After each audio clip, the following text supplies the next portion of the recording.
We're back, Seven Rivers Racing, KQEG TV. I'm Dan Dyker, along with Al Losi. We're going to bring our guest in here in just a couple of moments.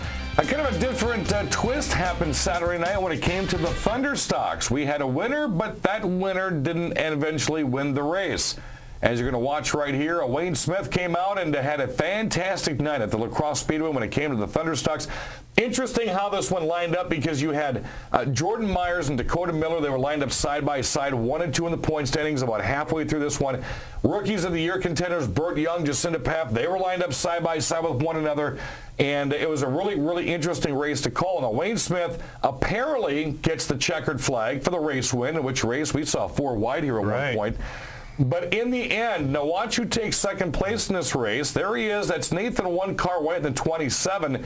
Nathan White was your feature winner. That's because Wayne Smith was DQ'd afterwards because of the ride height being too low. Yes, they do tech the Thunderstock. Some people don't think they do, but they sure checked that out. So Wayne Smith ends up at the back of the pack. The 27 car, Nathan One Car White, wins the feature, followed by Chris Webber and Dustin Bagstad. Now, the point standings changed. This is probably going to be one of the biggest classes to watch for the rest of the year. Dakota Miller now has a 1-point lead over Jordan Myers, both coming out of Sparta. Tom Lethe is all 6 back. Remember, he had the point lead 3 weeks ago. David Cavan has crept up. He's 28 back. Jason Bolster rounds out the top 5. Rest of the top 10 would be Nathan White, Adam Moore, Jacinta Paff, Chris Webber, and Burt Young. We talked about this last week in the program. You have 2 Rookies of the Year in the top 10. Yeah, and this is such a competitive group of cars. The way the track does the lineups, we also mentioned last week how they put the points leaders towards the middle of the pack because of the invert. And you made a good point last week that these point standings are just going to get closer and closer. Oh, yeah. I think some folks that attend Oktoberfest this year, I think we're going to see an abundance of, a fluctuation of people showing up because these races are not going to be called with 2 or 3 weeks less in the race season. I think these are going to be called on championship night at the Speedway. Outlaws were back out. Jerry Ellsworth undefeated on the year. He's not lost a race out there. You're going to watch the, if I can get it right, the Alsamatron in the 0-9. You saw him run last year. He and Johnny O had some fantastic challenges and side-by-side races. Tim Steinhoff led this one for the first 8 or 9 laps, but as soon as Ellsworth split the 3 that were on the back straightaway, this was all Jerry's night. Now he has a 19-point lead over Tim Steinhoff. Yeah, these are called outlaws. There's no rules. They can do anything they want to these things, and Jerry has done an excellent job, him and his crew, getting this car set up and getting some really awesome parts on this thing, and he knows how to race this car. And you wouldn't see it in the video there, but there were 8 or 9 other drivers on that racetrack. It's just Jerry knows that thing right off the bat. Heading into this weekend, we're going to have late models, sportsmen, Thunderstocks, and a novelty races coming back. I always like this one here, the double spin to win. Always comes down to turn 4 and who gets around that spin or who gets that spin coming up first. Real quickly, looking at the Hornets, Mark Bornitz leads Kim Strong by 7, 10 better than Jeff Stumelin, 15 over Jacob Bemis. Novelty race, Tom Lethe is your point leader. Dakota Miller is only a point back. And your late model dash point leader, Sean Paff. Jake Arneson leads the Sportsman's Dash. And the Thunderstock Dash is now tied between Adam Moore and Dakota Miller. So we're going to bring in our guest on the program today. He is leading, or actually a second place for Rookie of the Year point standings with the La Crosse Grand National Sportsman. He comes out of West Salem. We'd like to bring in Doug Curran. Doug, thanks for joining us, buddy. Nice to meet you. Thank you. Interesting season here. You know, we have an award at the La Crosse Speedway. It's called the Hard Luck Award.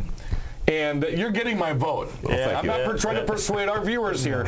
You're getting my vote. You were so excited on the off season. I've known Doug really pretty good now. He and his wife Lori for about 3 seasons. You were so excited to finally get into racing. See, one of the reasons we're leaving Lori off camera is because I kind of persuaded Doug into racing this year, and she didn't like that too well, and here he is, and now I'm trying to get him to move up a class, and she scolds me for that too. But you were so excited in the off season to get a racing program together, and it's just been pain after pain after pain. Pain after pain. It's been a struggle. So talk to us. I mean, you've got one of the nicest red, white, and blue number 22 cars we're going to show in the video here in a couple of moments. What has been going on all season? Pretty much it's just been a driveline issue all year, and we've been struggling to try and track down where this driveline issue has been. And yesterday, now as a matter of fact, we pulled the transmission out, and something internally within the transmission finally let loose and locked up the transmission. But we've been chasing this issue all year. It's not a throwout bearing? It's not a throwout bearing. It's internally within the transmission itself. And you've had a couple shifters break on you this season. Shifters broke, yep. And we've pretty much discerned yesterday that what was going on is that the internal mechanism with the shifter was pushing the bolts out of the transmission, pushing the bolts of the linkages out and locking up the linkages and breaking the linkages. And okay. See, I just announced I have no clue what you just said to me. Al, I'll let you take that forward.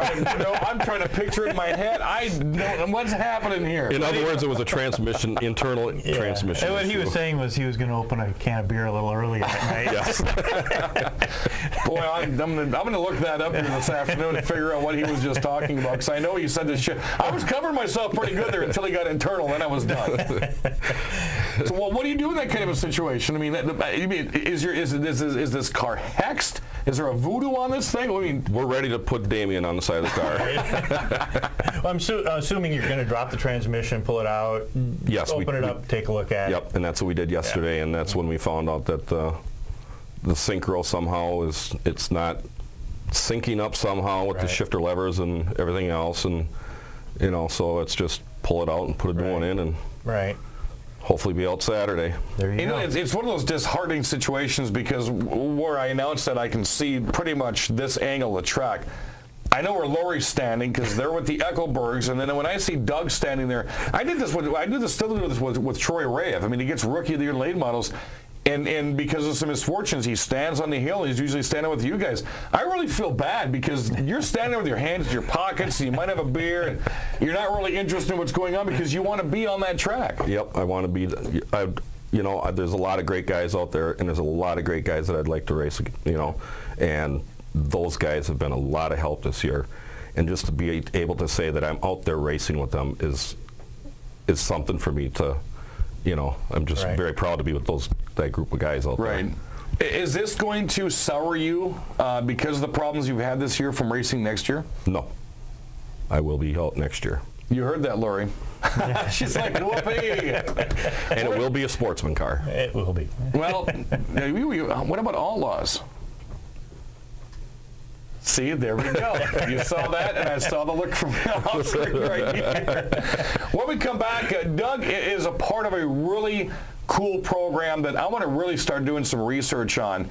I just threw it up on Facebook earlier this week, and we're going to officially announce it here on the TV program. And I hope a lot of drivers take note and write down the website we're going to give you here, because this is a really, really interesting program that Doug is a part of with racing here in 2012. We're going to talk more about that with Sportsman Driver Doug Curran, myself and Al Losi on the other side of this break. This is Seven Rivers Racing and KQEG TV.